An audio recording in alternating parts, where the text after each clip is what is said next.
Welcome to Penrose Learning, where we make understanding easy. You start by verifying prerequisites and then jump straight into access. Sign in with Az login or Connect as account. This authenticates you to Azure and lets you list storage accounts.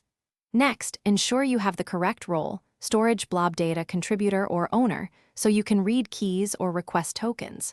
Once done, locate the resource group and storage account name. You'll need them for commands. Make sure to decide whether you'll use account keys, SAS tokens, or Azure AD tokens for access.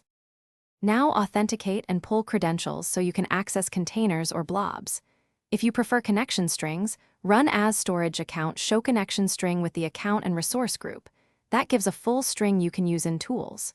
To get account keys, run as storage account keys list and copy key 1 or key 2. Keys allow programmatic access immediately.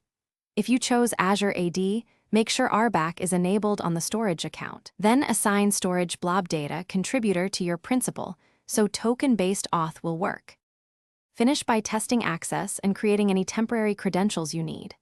Try as storage container list with account name and the proper auth mode. KeyAuth uses the account key, Azure AD uses your token. To share limited access, generate a SAS for a container or blob with specific permissions and expiry. If requests fail, check role assignments, ensure your system clock is correct to avoid token time skew, and confirm you use the right resource scope. These fixes solve most access errors. Thanks for watching. If this was helpful, leave a like and consider subscribing. See you next time.